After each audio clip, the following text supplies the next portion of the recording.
because of broken relationships, because of the abusive issues that they suffer, they are starving for attention. So they may listen to a Lady Gaga. Yes. They may listen to Nicki Minaj. They may listen to Lil Wayne. They may listen to these artists and try to relate and be like them, not realizing that the attention that they need is really in Christ. Right. And they right here among us. We ain't got to go far, do we? No. They in our neighborhood, in our community, in our schools. Definitely. But, okay, what advice will you give us as believers, as leaders in our church, in the schools? What advice will you give the leader to reach out and go and get them? I'll tell you one thing that I did that helped me out. I began to research and look at the hip-hop industry. Okay. One of the things that I do, and I talk about this in the book, is that particularly as ministers, as preachers, we have to begin to meet kids where they're at. For instance, if I was speaking to a group of guys that play golf, I would not talk about truck driving. Man, that's good. You know, that's good talk. I would not speak to a women's group and talk about karate or football. Yes. That's not what's going to help to connect them. And I think we have to begin to listen to, not to accept, not to necessarily say, put our stamp of approval on it, but we have to get involved and read and listen to the things that our kids are listening to understand what's going on with them.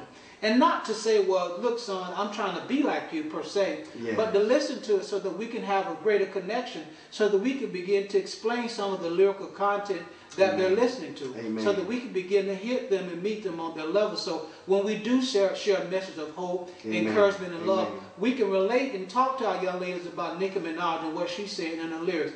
Or we can relate and talk about Waka Flocka and artists like that. Or better yet, a lot of people like Lil Boosie, you know. I mean, we can relate to them because we're listening to the music that they're listening to, not to develop a sinful habit, but so that we can reach out and understand exactly what they're doing. And I think if we do that, coupled with, of course, the gospel of our Lord and Savior Jesus Christ, I think we can begin to make a profound impact, make a connection, and we'll see more young souls come to Christ. Now, let me ask you this, Tony. Do you think some of the problems that we are having as parents, are we trying to be their parent or are we trying to be their friend? Don't you think it shows mixed signal if we trying to be their friend instead of being their parent, to identify sometimes that when we're trying to do a correction, they won't really to receive it because we're too close, or we're too close as a friend, but yet we're not close enough to be a disciplinary. Right, I know exactly. And what I'm saying is this: if you are a parent, it would be great to listen to the music by yourself. You don't have to necessarily listen to the lyrics or information or read the information while the youth are around. You can go into the privacy of your room. You can go onto YouTube. That's good. Or better yet, what I normally do is when I share across the country, I pretty much go on Billboard's Top 100 and look at what's going on with R&B and rap music. Or if I'm going into a particular city, I would find out what is the hip-hop station of that city. And I would basically find out what's the top songs and listen to the songs from there by myself to gain a great understanding of what's going on. So, therefore, I'm not jeopardizing my Christian witness to my children. That's good, Tom. But at the same time, I'm still listening to and connecting with exactly what they're listening to and connecting with, and I can relate to them better. Not to try to act young. Now, parents, I'm not telling you to go and put a thong on, a bikini bathing suit, to start wearing your cleavage out and trying to look youthful. But what I'm saying is that in order to relate to our youth, we have to begin to visit their cities. I talk about that in the book. The fact that in order to get in their world, we have to visit the cities that they're at. And they're in the city of hip-hop. They're in the city of sagging. And they're in many of the cities that we have to meet them at. Man, I'm glad you say that because, man, so many times, man, I found our teenagers, they were quick to tell you, oh, my parents listen to this with me. Or they watch the videos with me.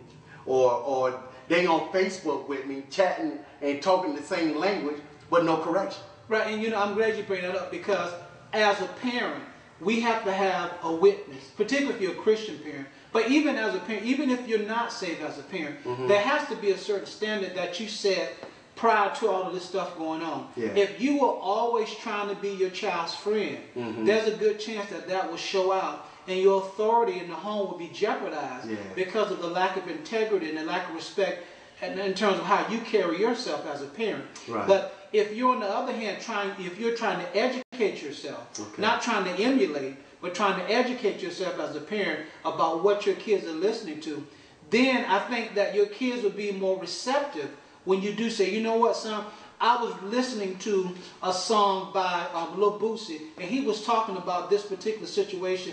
Tell me how you feel about it. Or, you know, sweetheart, I was listening to Nicki Minaj's song, and she was talking about certain things in her song.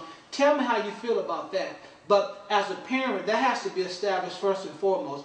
You cannot jeopardize your parental responsibilities by trying to be your child's friend. It's very difficult to do, and it rarely works until they become an adult. So the first thing as parents, I would say, you know, establish your parental authority first. You know, be sure that your kids respect you for who they are. Now, you can't try to discipline and correct your children when they become 13 years old. It's too late by then. It has to start when they're early, when they're young. And after you do that, continue to connect with them.